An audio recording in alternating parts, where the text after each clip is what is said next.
प्रेम से बोलिए श्री सद्गुरुदेव की जय। संत समाज की जय, भक्त समाज की जय। आदरणीय भक्त समाज, श्रद्धामती माता बहन है, माँ वसुंधरा की गोद में खेलते हुए होनार नन्हे मुन्ने प्यारे बच्चों, बीजक में लिखा हुआ है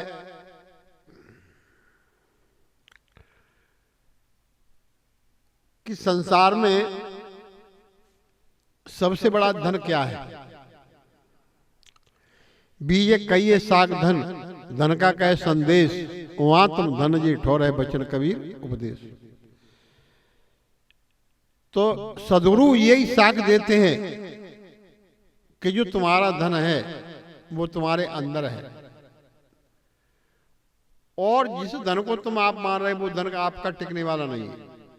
और ये धन तुम्हारे अंदर है, उसको कोई छिड़ाने वाला नहीं।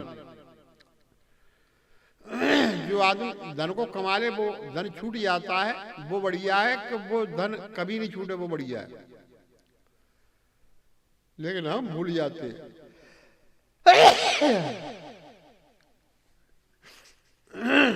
तो भूल क्यों जाते हैं कि जिसको अपना माना है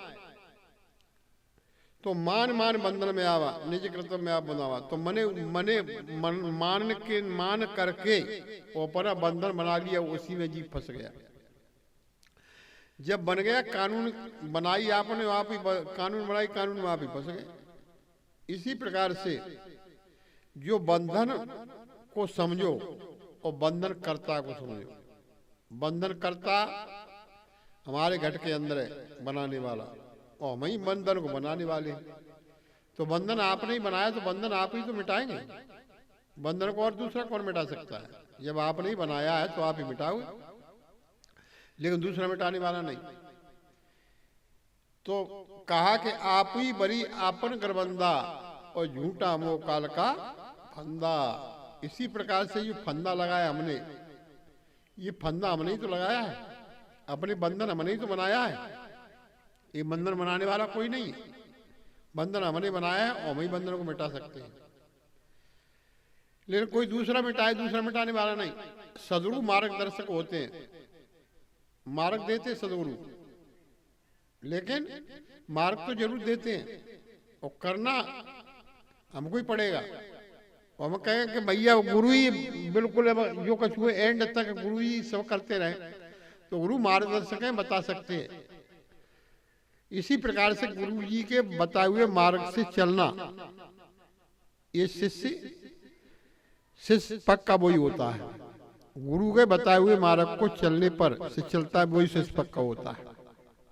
और गुरु कुछ बताए में शिष्य न माने तो कच्चा शिष्य रह जाता है।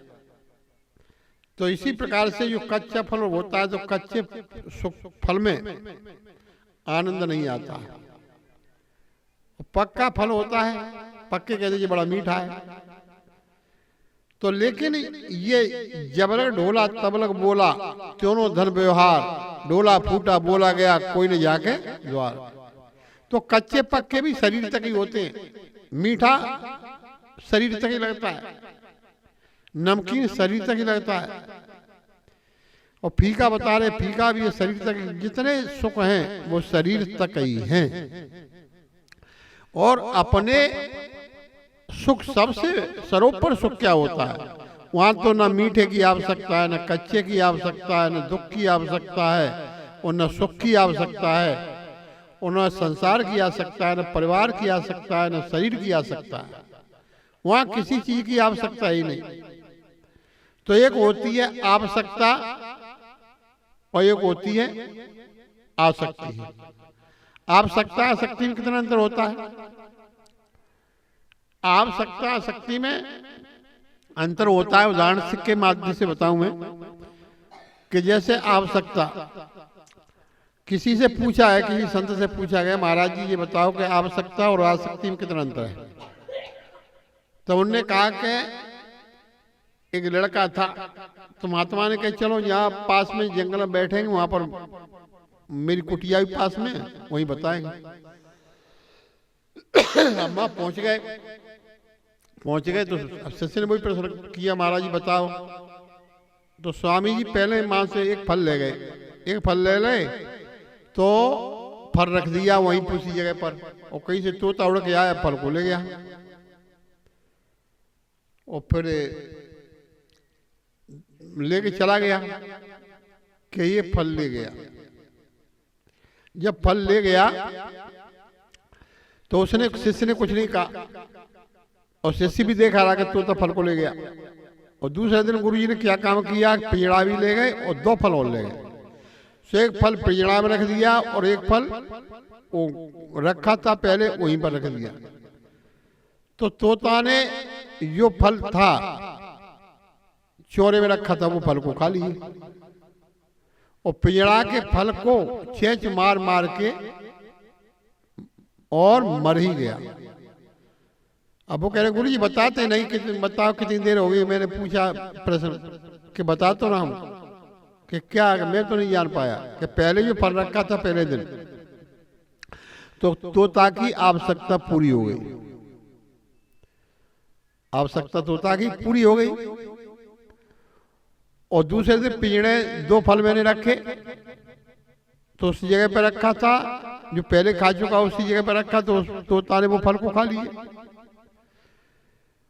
तो इसी प्रकार से अब तोता चेंच मार रहा है उसमें पिंजड़े में, तो मार रहा है आसक्ति बस। तो आवश्यकता तो वो फल खाने से हो गई पूरी, लेकिन आसक्ति पिंजड़ा में चोंच मारी। इसी प्रकार से मनुष्य अपनी आवश्यकता पूरी हो जाती है, लेकिन आसक्ति पूरी उसकी नहीं हो पाती है। आवश्यकता हो जाए बढ़िया बात है, तो इतना अंतर है आसक्ति में और आवश्यकता में। तो आदमी आवश्यकता में गुजारा नहीं कर पाता है, आसक्ति में गुजारा करता है। तो आसक्ति कभी पूरी नहीं होती है, आवश्यकता पूरी हो भी जाएगी लेकिन आसक्ति पूरी नहीं होती। तो इसी प्रकार से आसक्ति पूरी नहीं होती है और आवश्यकता पूरी हो जाती है। तो संसार ये मनुष्य के लिए कहा है, लेकिन ध्यान रखो, तोता ने, वो किसी ने, एक राजा ने एक तोता पाला, तोता को पढ़ा दिया। तोता को क्या पढ़ा दिया कि देखो तोता राम, और एक से पैर से बांध दिया क्या, लाल धागा, एक से पीला बांध दिया। जब लाला पीला धागा बांध दिया तो उसने कहा कि ये 2 धागा बंधे हुए हैं, ये किस लिए? तो वो उस आदमी का चिंतन तोता ही पास था, तो तोता उसने खरीद लिया। मैंने कहा कि विशेषता का, विशेषता इसकी ये है, ये धागा खींचोगे तो गायत्री मंत्र का जाप करता है वो भूर्भुवः से। और एक धागा बंधा हुआ पीला वाला, तो उससे कहता है सीताराम राधे श्याम। तो मैंने कहा ये तो समझ में बात आएगी। और दोनों धागे के संग खींच दिए तो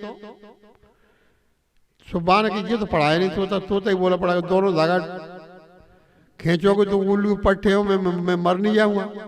तो इसी प्रकार से हम घर पे भी रहें और आध्यात्मिक चर्चा भी जानना चाहें, उस पर चलना चाहिए। हंसो और गाल फुलाओ दोनों काम नहीं होते एक साथ। तो इसी प्रकार से हम सोचें, एक तरफ रहें तभी सफलता मिलेगी। अध्यात्म में आ जाएंगे तो पूर्ण सफलता मिलेगी। तो आध्यात्मिक अर्थ में अपने पे लौट आना ही सच्चा सुख है। प्रेम से बोलिए श्री सद्गुरुदेव की जय।